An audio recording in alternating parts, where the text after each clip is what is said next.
It's New York Sports Talk with Sports Nuts. Don't forget to follow us on Spotify and YouTube. Welcome to another installment of the New York Minute Sports Show. And tonight we got Ken Rosenthal and trade rumors because guess what? It's the All-Star break. We got the Home Run Derby tonight, and people got a lot of time on their hands. So it's rumors, rumors, rumors. Let's get to the videotape, folks. Duke now currently have a hole at third base, and my friend who used to play the position wants to know who you think they could scoop up around the trade deadline to fill now a very vacant third base hole now that Chaz is back to second. I talked about this a little bit in the notes column as well. So with DJ LeMahieu, they just released him, and they owe him $22 million still. To me, that's a disgrace. And that's the reason that you watched who I call the Golden Girls, Big G, DJ LeMahieu, and Marcus Stroman, who have a combined salary of $74 million and an arbitrage of $22 million when he had two left feet and moved like Frankenstein in the infield.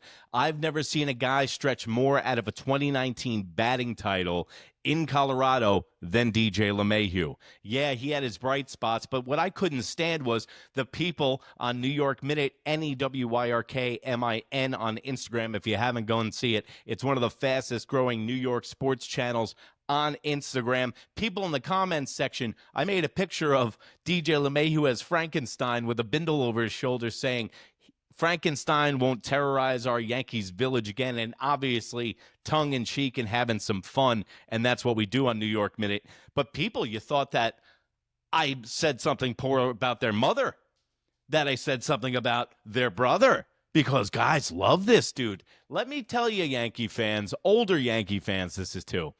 Stop trying to fall in love with the next Paul O'Neill. I know that you're doing it. You did it with Chase Headley, you did it with Drew Henson, and now you did it with DJ LeMahieu. Your great white hope. Listen, man, you guys get on Jazz Chisholm's case a lot more in Anthony Volpe's case before DJ LeMahieu does. And this guy should have been on a Greyhound out of town 2 years ago. So when I see DJ LeMahieu's face, I get upset. And the Yankees being financially crippled by Giancarlo Stanton, DJ LeMahieu, and Marcus Stroman. Marcus Stroman's making 18.8, Giancarlo Stanton's making 27.5, and it's going up to 28.5 next year. Would sort of preclude them getting a guy who has a lot of money left on his deal. They're going to need to address other areas as well, pitching, starting, and relief. So when you talk about Nolan Arenado, who has plenty of money left on his deal, when you're talking about Ryan McMahon, who has a couple of years left on his deal, that doesn't make as much sense to me from the Yankees.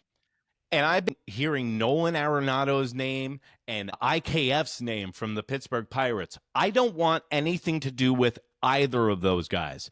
Arenado, the game has passed him by. It's going to be Josh Donaldson 2.0 without the attitude. And a lot of people were asking why not bring Arenado in the beginning of the season.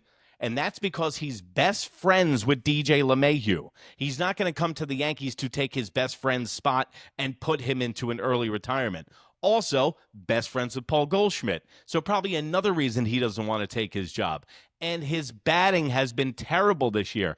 Great defensive play, but yeah, for the same amount of batting, for like 20 points more of batting average, Oswaldo Peraza plays a great, solid third base. So you don't need to spend prospects on guys like Nolan Arenado. That would be falling back into the old, stupid ways of the New York Yankees.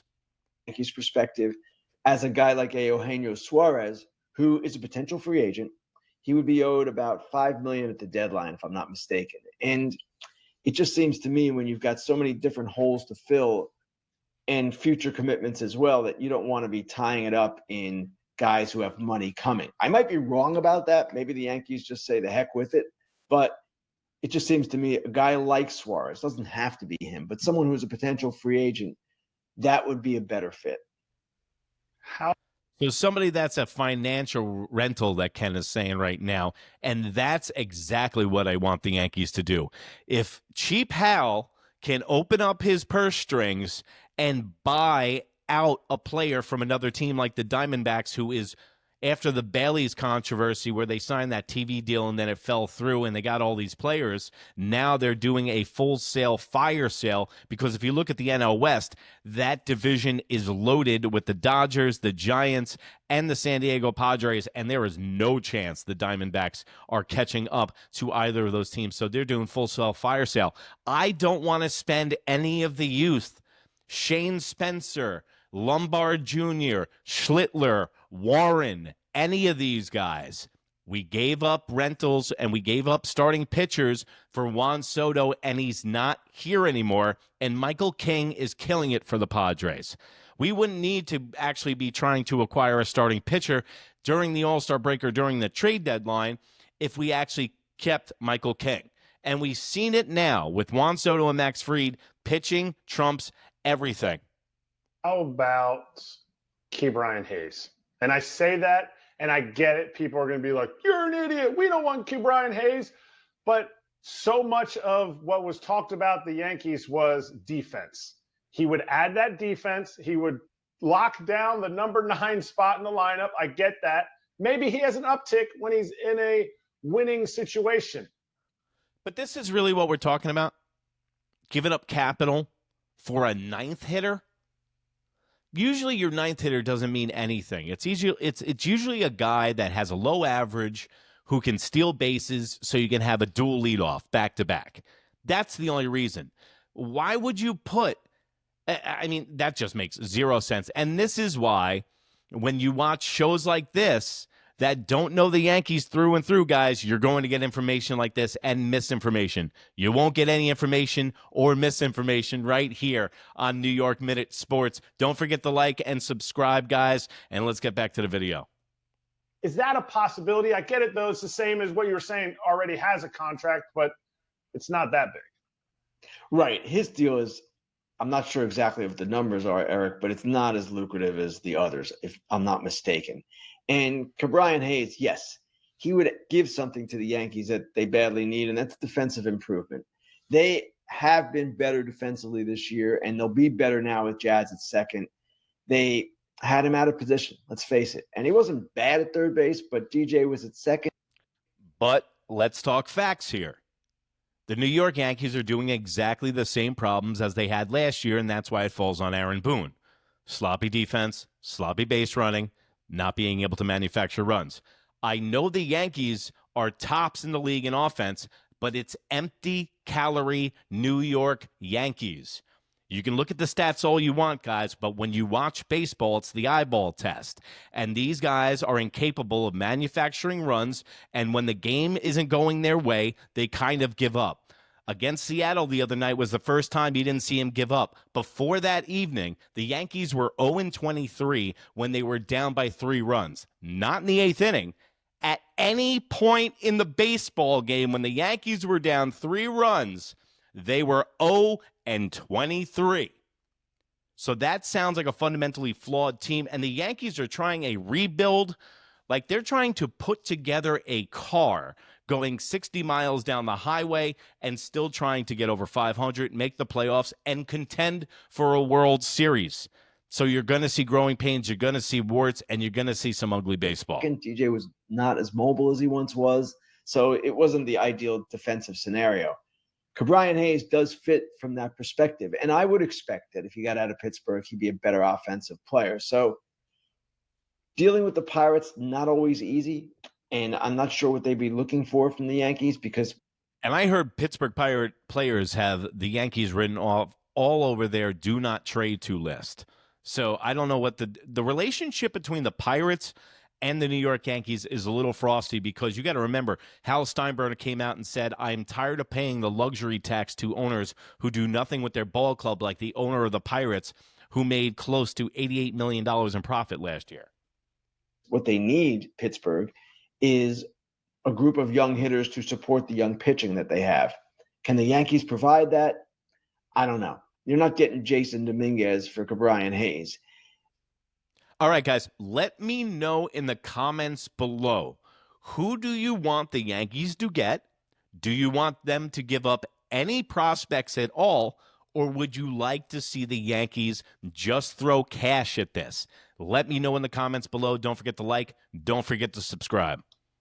They don't have many other young hitters. I guess Spencer Jones would be one. He's in the minors. He's doing okay.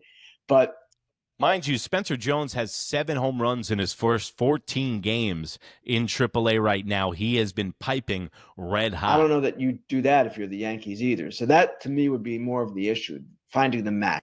This is the problem. You have so many playoff teams and so many people are in contention to making the playoffs so late in the season that this is what's left. Bargain basement dollar store bullshit that you're going to give Spencer Jones up for a fucking 8-hitter.